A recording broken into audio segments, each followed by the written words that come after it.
Welcome students to your English class. So I want you all to open your English textbook and go to page number 27. Okay. So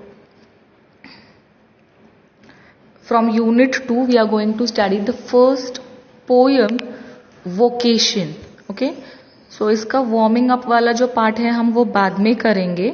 आज हम सिर्फ explanation देखेंगे. Okay. So next इसमें warming up वाला part और English workshop complete कर देंगे. For today will only see the explanation. So the name of the poem is vocation and it is written by the poet Rabindranath Tagore. Rabindranath Tagore was a Nobel award winner poet. So उन्होंने ये vocation करके poem लिखी है. Vocation का meaning है एक skilled art जो हम करते हैं और उसी को अपना प्रोफेशन बना लेते हैं. ठीक है.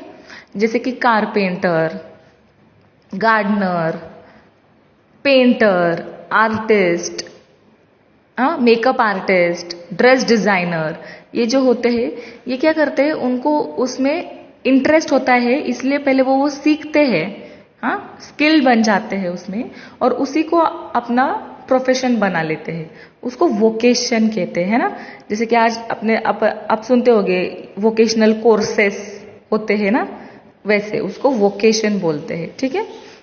एक होता है ऑक्यूपेशन जो हम पैसे कमाने के लिए करते हैं, जिसमें अलग अलग ऑक्यूपेशंस होते हैं, जॉब, सर्विसेज, बिजनेस.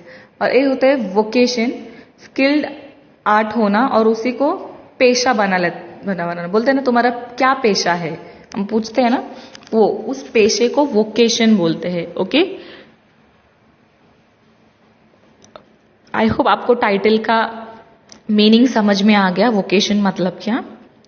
अब तो पहले हम पूरी पोयम रीड कर लेंगे और फिर उसका एक्सप्लेनेशन देखेंगे. यहाँ पे देखो आपको पिक्चर्स में दिख रहा होगा कि एक इंसान है वो चूड़ी बेच रहा है, एक गार्डनर है ना. ये है वोकेशन. ओके. ये उनका पेशा है. ठीक है. Okay. When the gong sounds 10 in the morning and I walk to school by our lane, every day I meet the hawker crying, bangles, crystal bangles. There is nothing to hurry him on. There is no road he must take, no place he must go to, no time when he must come home. I wish I were a hawker, spending my day in the road crying, bangles, crystal bangles. When at 4 in the afternoon I come back from the school, I can see through the gate, the house, the gardener digging the ground. He does what he likes with his spade. He spoils his clothes with dust. Nobody takes him to task. If he gets baked in the sun or gets wet. I wish I were a gardener digging away at the garden with nobody to stop me from digging. Just as it gets dark in the evening and my mother sends me to bed. I can see through my open windows a watchman walking up and down.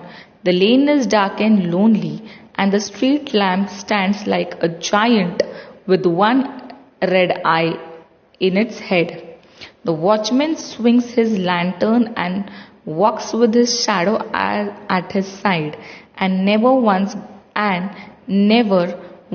goes to bed in his life.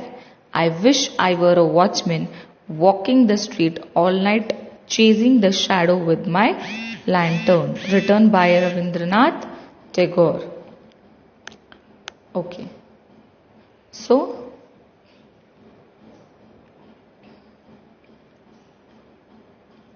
सो यहाँ पे हम first stanza का explanation देखते हैं. अब when the gong sounds 10 in the morning and I walk to school by our lane, every day I meet the hawker crying bangles, crystal bangles. अब सबसे पहले तो मीनिंग देखो. गॉन्ग मतलब घंटी, बेल बजती है ना स्कूल में.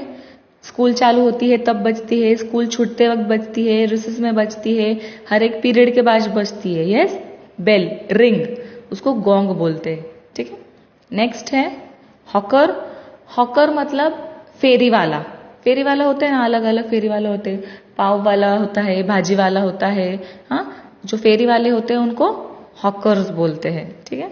तो अब यहाँ पे पोएट क्या बोल रहा है कि सुबह 10 बजे, साउंड्स 10 इन द मॉर्निंग, 10 बजे जब स्कूल की घंटी बजती है, मतलब स्कूल भरती है, और मैं अपने लेन में से, लेन मतलब गली में से, मेरी जो गली है मेरे घर से लेकर स्कूल तक की, उस गली में जब उस गली मेरे घर से जब मैं निकलता हूँ स्कूल को जाने के लिए सुबह 10 बजे, जब स्कूल की बेल बजती है भरने के लिए, तब मुझे रोज एक हॉकर दिखता है, एक फेरी वाला दिखता है मेरे गली में।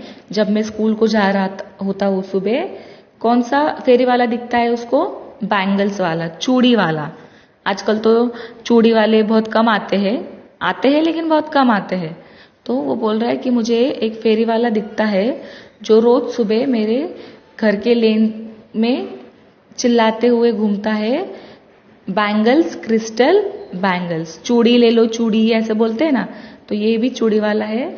वो उसके लेन में से जाते रहता है, बोलता है बैंगल्स, क्रिस्टल बैंगल्स, ये मैं रोज देखता हूँ। ऐसा कौन बोल रहा है?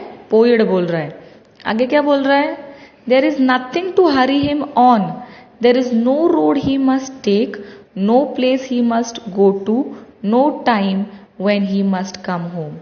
तो वो बिल्कुल भी, जब मैं फेरी वालों को देखता हूँ तो मुझे बिल्कुल भी ऐसा नहीं लगता, हरी मतलब जल्दी, गड़बड़, हाँ जल्दी, उसको बिल्कुल भी जल्दी नहीं होती है कहीं पे जाने की। देखो, हम घर से जब निकलते हैं कहीं पे घर से हम तभी निकलते हैं जब हमको कहीं पे जाना होता है। तो कई बार ऐसा होता है कि हम बहुत हरी करते रहते हैं, बहुत जल्दी, बहुत गड़बड़ करते रहते हैं जाने के लिए, कि जाना है जाना है जाना है। हाँ, बट पोएट बोल रहा है कि जब मैं देखता हूँ तो मुझे बिल्कुल भी कोई भी जल्दी नहीं दिखता है, वो फेरी वाला जल्दी करते वक्त नहीं दिखता है। मुझे ऐसा नहीं लगता है कि वो मतलब there is no road he must take, ऐसा कोई डिसाइड नहीं किया है उसने कि आज मैं इसी रास्ते से जाऊंगा या ऐसे ही करूंगा। हाँ, कोई ऐसी जगह नहीं डिसाइड, कुछ भी डिसाइडेड नहीं है, कोई टाइम डिसाइडेड नहीं है, कोई प्लेस डिसाइडेड नहीं है, कोई जल्दी नहीं है, या फिर वो ये भी नहीं सोचता है कि मैं इस टाइम पे वापस आऊंगा। मतलब इन शॉर्ट, वो जो फेरी वाला है, पोएट को ये बोलना है कि वो फेरी वाला अपने मन का मालिक है, अपनी मर्जी का मालिक है। वो कभी भी जा सकता है, कभी भी आ सकता है, कितनी भी देर जा सकता है, कौन से भी रोड से जा सकता है। जब हम कोई जॉब करते हैं फॉर एग्जाम्पल, तो एक फिक्स टाइम होता है कि इतने बजे जाना है, इतने बजे आना है, इतने बजे का ही ब्रेक है, इतने बजे ही ये काम खत्म करना है। क्या होते हैं? रिस्ट्रिक्शंस होते हैं, लिमिटेशंस होते हैं। हाँ, हम चाहकर भी अपने मर्जी से नहीं काम कर सकते, हमको हमारे बॉस के हिसाब से करना पड़ता है, राइट। तो यहाँ पे वो यही बता रहे हैं कि वो फेरी वाला का ऐसा कुछ भी नहीं है कि यही पे जाओ, यही करो, यही बोलो, इतना ही बेचो, उतने ही पैसे कमाओ, ऐसा कुछ भी रेस्ट्रिक्शंस उसके ऊपर नहीं है। कितने भी बजे घर आओ, ऐसा वो फेरी वालों को देखकर पोएट को लगता है। I wish I were a hawker spending my day in road crying bangles, crystal bangles, when at 4 in the afternoon I come back from the school। So poet बोल रहा है कि वो फेरी वाले को देखकर, वो हॉकर को देखकर मुझे भी लगता है कि काश मैं भी फेरी वाला होता और ऐसे ही रोड से मैं भी फिर चिल्लाता, बैंगल्स, क्रिस्टल बैंगल्स, मतलब चूड़िया, कांच की चूड़िया, ऐसे चिल्लाते हुए काश मैं भी फेरी वाला होता और काश मैं भी ऐसे रोड से घूमता जब मैं 4 बजे स्कूल से घर आता हूँ तब। इतना समझा है ये 2 स्टैंजास कि क्या पोएट हमको बताना चाह रहे हैं और अब तक क्या उन्होंने बताया। ओके, सो अब आगे का जो पार्ट है हम वो नेक्स्ट इसमें देखेंगे। ठीक है, यहाँ तक आई होप आपको समझ में आया है।